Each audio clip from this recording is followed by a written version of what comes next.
happy holidays to everyone. Thanks everybody in the media coming out and joining us, and everything you guys do covering us.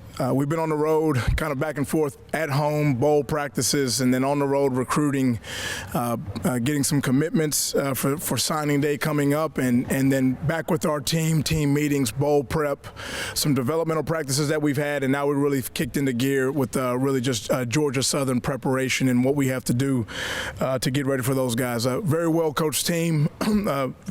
Similar situation. I think they battled all year, and they found a way to get themselves into postseason play. And they got a dynamic offense. Obviously, we know the quarterback there, and Kyle's doing a phenomenal job. He's done a phenomenal job all year, throwing for a high amount of yards, and one of the nation leaders in averages per game in terms of passing. Really good group of wide receivers that they get the ball to. They spread them around really good. They get the ball out of Kyle's hands pretty good, and then they got a running back. They got a couple running backs that are playing that are running really well, averaging about 140 a game on the ground and over 300 yards in the air. So they're attacking people multiple ways. You look at them defensively, and they've had some ups and downs throughout the year, and I think they're playing their better football to get themselves into the bowl game, and they had some closer scoring games there at the end of the season where I think some of those young defensive players have started to come on for those guys, and so we're just preparing. We're doing what we have to do right now in the moment and getting ourselves ready to go. We know this is going to be a well-coached team, very experienced coaching staff with Coach Clay Helton and everything that he's done coming over from USC and now over there at Georgia Southern now. And we're looking forward to getting down to the Camellia Bowl, getting down to Alabama. We got Jalen Bass that's down there, that's from there. We have our defensive coordinator, Brandon Bailey, that went to school at Georgia Southern. So a lot of tie-ins, and we know the state of Alabama very well through recruiting, and we're looking forward to getting down there, having a great experience, and we're thankful for the opportunity to go down there and play in the bowl game, and then getting ourselves ready in the moment to do what we have to do to hopefully come away with a win. Mo, you've got a number of players who entered the portal or they've opted out. What's your program's plan to go into the Camellia Bowl with a smaller roster and lesser depth at some positions? To get ourselves ready to go play and win. How do you do that? By practicing very, very well, by going through our exact same plan that we've had in place. The formula for winning games does not change because there's a new person in a position. I mean, the same formula that won games in 1869 are the same things that win games now. You got to be mentally tough, you got to be physical, you got to be disciplined, you got to take care of the ball, and you got to play really well on special teams, and everyone has to do their job and do it well in the moment. So we're looking forward to some guys stepping up, and I think you see across college football right now in general, around the nation, the portal has created a lot of fluidity on rosters. So I think it's like anything else, it's just how you handle yourself and how do you stay with poise and handle yourselves in the moment. And then how do you get guys ready to play? They had the exact same amount of time that we did. There's going to be no surprises. There's going to be zero excuses in our program. We're going to get ourselves ready to go, and we're looking forward to taking on Georgia Southern. Do you have any challenges, numbers-wise, where you're moving guys into places they weren't?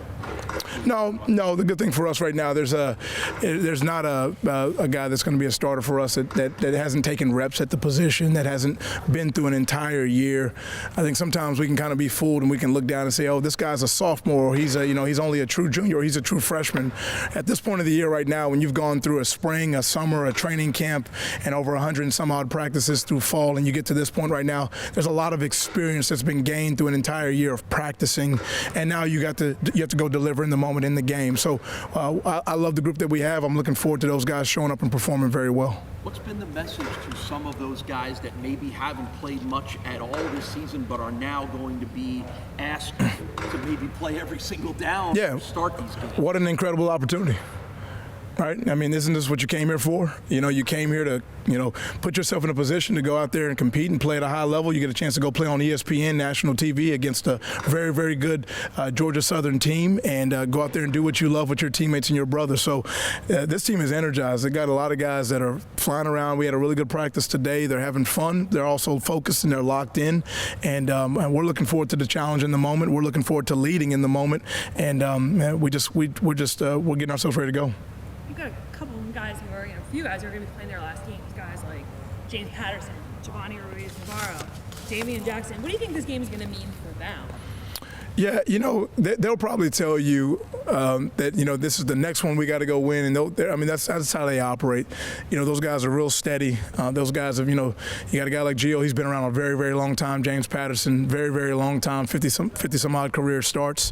What I love that James is doing right now is he's taking younger guys with him after practice. He's taking he's trying to maximize the time in the moment that he has right now, and I know those guys will be ready to go. I think it means a lot to them just throughout their career, finishing this season and being able to get back to a bowl game again, I think means something a lot to those guys that have been here. You got a guy like James that has played in the majority of bowl games in UB football history just because of how long he's been here, and I know it meant a lot for him to return, come back and get our program back in the right direction, and I know he's proud of that. What about Giovanni Ruiz? He's got an interesting story. 7 years as a college athlete, 6 years in program. He's overcome a lot. What do you think he represents to this team? Yeah, toughness and grit and determination and a very great perseverance that he has to himself. I think he's working on his 3rd degree right now. He's a success story. He's a success story just because of how hard he's worked, and he's never given up. He's never quit. He probably had a lot of opportunities. He got hurt. He's had season-ending injuries, and he never once felt sorry for himself, or there was no fear or timidity in him. He just, hey, next thing, he's got a great upbeat personality, and he's back healthy, and we're looking forward to him getting in the game and showing up on the 27th. What has it been like preparing for a quarterback that you know personally so well, the team knows him so well, and you know his game and how he plays? I think you before you kind of start filling in the blanks on any kind of player, even if you have a prior history with them, you kind of want to start from scratch. It also has been a year, and there's been a year of separation, new scheme, new things show up. I think it's an arrogant approach if you just say, oh, well, we know that guy, this is what we're going to do. I mean, he's a talented quarterback. He's one of the nation leaders in yards thrown per game. So we really tried to just treat him as if he's, the same way we would treat all the other quarterbacks we faced all year. Find out who he is, what he does well, what things maybe make him uncomfortable, where his targets, and find a way to get ourselves maybe a schematic advantage here or there, and how to put a plan together to figure out how do we stop a very, very talented quarterback that throws for a lot of yards, that throws for a lot of touchdowns, and just really start with our exact same approach to game planning, if you will. Were there some things about Kyle that you noticed when you started that clean slate that looked very much different than maybe you have ever seen him be before? You know what? I think all players with age continue to improve. I think the more guys play football, the better they become, and I think you've seen him improve also just because of time, right? Time and reps and plays, and football is a zero-sum game. It's not. It all gets back to can you do things consistently over long periods of time, and they accumulate and add up. And if you can kind of hang in there, like you talked about, like a guy like Ruiz, a guy like James Patterson, if you can just continue to get better in small increments over long periods of time, you'll improve. And I think that's what Kyle's done. He's just continued to improve his career and grow his career because he handles things the right way, and he works really, really hard at it. So I think that's when you're seeing a guy play his best football his senior year the way it should be. Your senior should be playing his best football like James Patterson is for us, like a lot of our seniors are for us right now. And that's certainly the case for Kyle right now. Ron Cook hasn't played the last 2 games. John Muse got hurt against Akron. Will those two be available for the bowl game next week? Yeah, both going to be game time decisions right now, so not sure. What has this kind of whirlwind couple of weeks been like, finishing up your class, losing guys to the portal, going back into the portal while preparing for this game? Well, I think the portal in college football just creates opportunity. And I think a lot of guys, it creates opportunities for guys to explore. It creates opportunity for a program to also investigate and see, what additions can be made for us. We don't. I think it's almost like a little bit of taboo where people have this stigma about it. It's just for us. It's how do we accumulate a lot of guys that love playing the game, pour into those guys the right way, and try to put a great product on the football field. And that can come through if you've seen us over the last, 12, 14, 16 months. We've gotten guys from high school. We've gotten guys from junior college. We got guys from Canada. We've gotten guys from the portal. But the thing that's been really consistent is we got a lot of guys that love to play the game. And I think that's why you see the fight that's been in this team. You know, we don't start the season off 0-3 and we're still here talking about playing games in December if the foundation is not right. Because teams where the foundation is not right, they just fall apart, right? You can give you a whole bunch of excuses and say, well, you know, we started out 0-3, got off to a slow start. We weren't able to get in the bowl game. We had to fight back.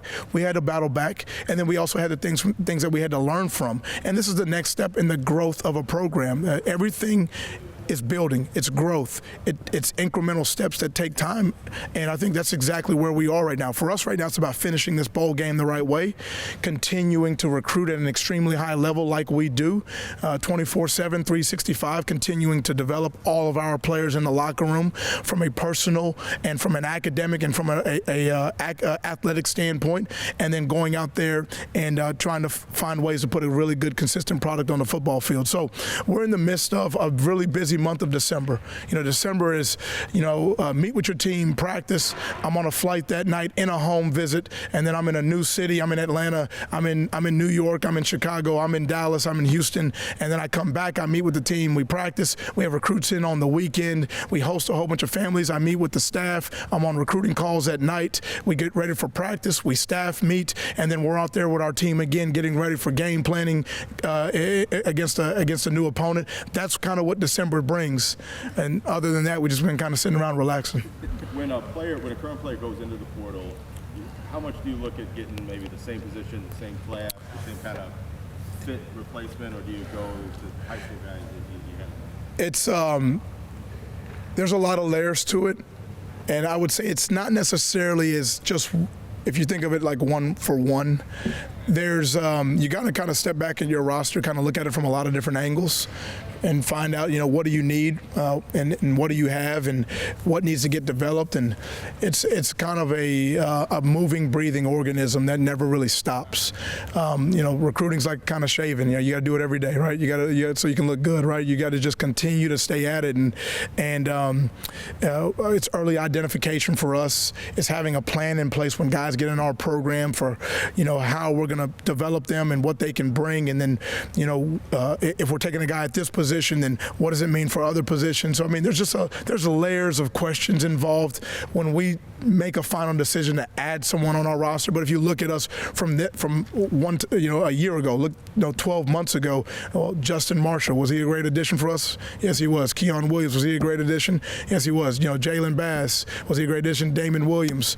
You know, we've had a number. Jamin Muse, Des Bissett started all games at tackle. He transferred in. Isaiah Wright transferred in. Our starting quarterback, that Cole Snyder, transferred in. So I think we got a pretty good system in place of how do we identify, how do we connect and build relationships, and then how do we put a plan in place where that guy can grow and develop in our program, but he can also help the team in its program as well, and the program's goals as well.